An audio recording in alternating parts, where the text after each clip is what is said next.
Audio Jungle। Jaynagar समय सीमा के अंदर विभिन्न आंगनबाड़ी केंद्रों पर सेविका सहायिका बहाली नहीं करने के खिलाफ बुधवार को CPIM अचल कमेटी जयनगर के द्वारा बाल विकास परियोजना कार्यालय पर 1 दिवसीय धरना दिया गया, जिसकी अध्यक्षता अंचल सचिव अधिवक्ता कुमार राणा प्रताप सिंह ने किया।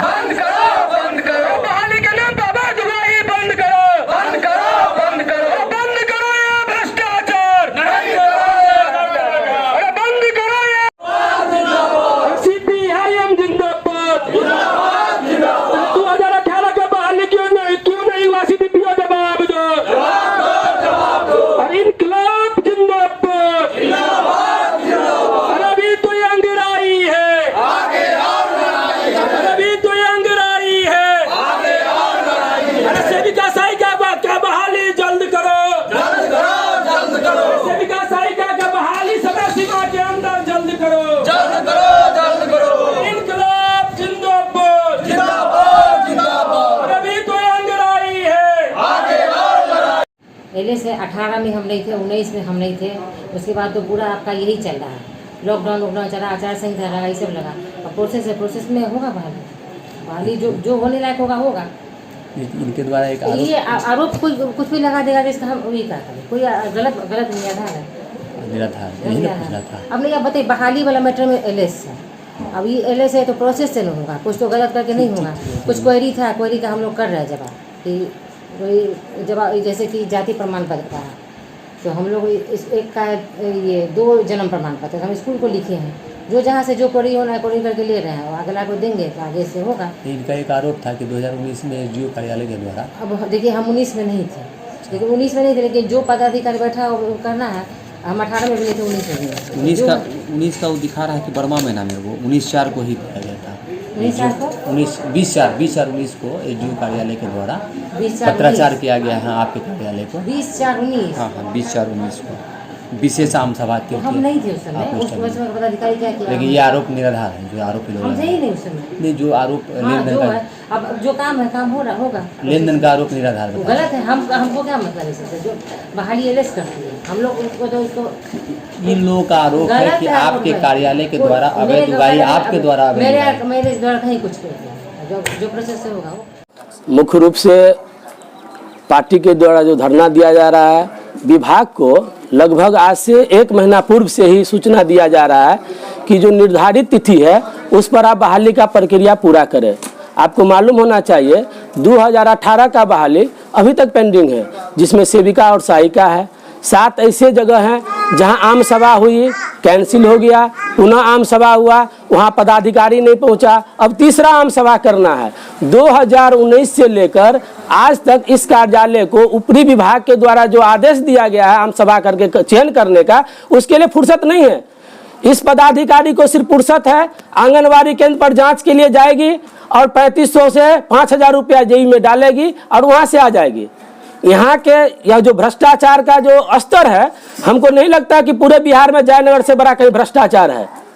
इसीलिए हमारी मांग है कि ऊपरी जो पदाधिकारी हैं उनके द्वारा जो निर्धारित तिथि है 30/4/2022 तक, अगर बहाली अगर समय सीमा के अंदर नहीं होता है तो हो सकता है यह तो आज सांकेतिक धरना है और इसके बाद उग्र आंदोलन होगा, जिसका सारा जवाबदेही जयनगर के CDPO होंगे। अगर कोई घटना घटती है और फिर ये बात होती है तो सारी की जवाबदेही उनकी होगी, क्योंकि हमने उनको लिखित में दे दिया है कि यह जो आप देख रहे हैं महिला सबको सब कैंडिडेट है, किसी के पास उतना पैसा नहीं है जो इनको 3 लाख रुपया देगा। इनके ऑफिस से कहा गया है कि 2 लाख से 3 लाख रुपया देना होगा तभी बहाली होगा, नहीं तो हम कैंसिल कर देंगे। तो हम आज आप लोग के माध्यम से यह चेतावनी देने के लिए आए हैं, तुम्हें अगर पावर होगा, तुम्हारे कलम में ताकत होगा तो तुम वहां कैंसिल कर दोगे। अगर हम लोगों में ताकत होगा, हमारे कैंडिडेट में ताकत होगा तो लड़ के नियोजन लेके रहेगा। इतना ही कहने के लिए धरना के रूप में हम यहाँ बैठे हुए हैं। आप लोग को भी हम धन्यवाद देते हैं कि आप लोग अपना समय निकाल कर हम लोग के बीच में आए। मैं कुमार राणा प्रताप सिंह, माकपा सचिव जयनगर। आज का यह धरना कार्यक्रम 2018 में बिहार सरकार के द्वारा प्रत्येक पंचायत में आंगनबाड़ी सेविका सहायिका की बहाली के लिए आवेदन लिया गया और उसके बाद कुल 7 केंद्रों पर किसी कारणवश आम सभा नहीं हो सका। उसके बाद लगातार द्वितीय आम सभा में पदाधिकारी की उपस्थिति नहीं हुआ। तृतीय आम सभा का निर्धारण करने के लिए जिला प्रोग्राम पदाधिकारी 20/4/2019 को ही लेटर भेजा है, जो आज तक इस कार्यालय के अंदर में लंबित है। ये 7 के अलावा और कई लंबित है, जो सेविका सहायिका अवैध ढंग से राशि उपलब्ध करवा दिया गया सीडीपीओ के, उस केंद्रों पर बहाली हो गया है। जहां से पैसा की प्राप्ति नहीं हुआ है उस केंद्रों पर लंबित है। कभी कहा जा रहा है कि जिला प्रोग्राम पदाधिकारी के पास लंबित है, कभी कह रहा है जांच के रूप में लंबित है, और कभी कह रहा है कि एसडीओ कार्यालय में लंबित है। जब आज धरना की कार्यक्रम हुआ है, सार तमाम पत्रांक दिनांक से पड़ा हुआ है। आज यह लेटर तैयार हो रहा है, जो स्पष्टीकरण पूछा गया अनुमंडल पदाधिकारी के द्वारा, उसकी जवाब की कॉपी आज तैयारी हो रहा है। यह दुर्भाग्यपूर्ण है। दूसरी तरफ है कि इस कार्यालय के अंदर या टेक होम राशन की बात हो, या क्या के वाउचर सत्यापन करने की बात हो, या जन्म मृत्यु प्रमाण पत्र हो। जन्म मृत्यु प्रमाण पत्र के ऑनलाइन कराने का 100 रुपया यह कार्यालय के द्वारा लिया जा रहा है, और इसके बदले में सेवका के द्वारा 200 से 500 रुपया की उगाही की जा रही है। टेक होम राशन की जो है अवैध ढंग से तमाम केंद्रों पर वितरण है, 25% वितरण, 75% की घोटाला, जिसमें 1000 से 3000 रुपया तक सीडीपीओ के द्वारा लिया जाता है। जब केंद्र विजिट में जाते हैं पर्यवेक्षिका तो 500 से 1000 रुपया अवैध उगाही करते हैं। बच्चों की उपस्थिति 7 दस्तखत करते हैं 40 पर। इस तमाम भ्रष्टाचार अनियमितता के सवाल को लेकर और बहाली के सवाल को लेकर भारत की कम्युनिस्ट पार्टी मार्क्सवादी अंचल कमेटी जयनगर ने आज सांकेतिक रूप से 1 दिवसीय धरना का कार्यक्रम किया गया है। इस पर अगर सुनवाई नहीं होती है तो इससे भी तीखा और उग्र आंदोलन करने की हम चेतावनी देते हैं। शशिभूषण प्रसाद, सीपीएम जिला कमेटी सदस्य, मधुबनी।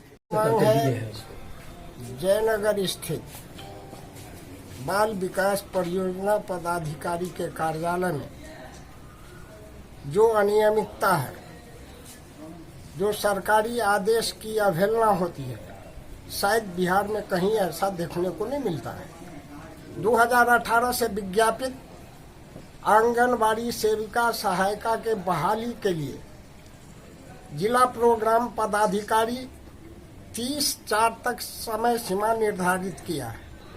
बावजूद इसके अभी तक इन लोगों के द्वारा कोई कदम नहीं उठाया गया है, ठोस कदम, जिससे ये लगे कि अब बहाली हो जाएगी।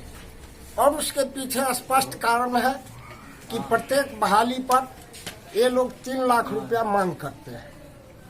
सवाल है, जो गांव घर के रहने वाले लोग, अल्प आय वाले लोग, खेती किसानी पर निर्भर रहने वाले लोग, कहां से 3 लाख रुपया देगा इनको बहाली के लिए। और हमारे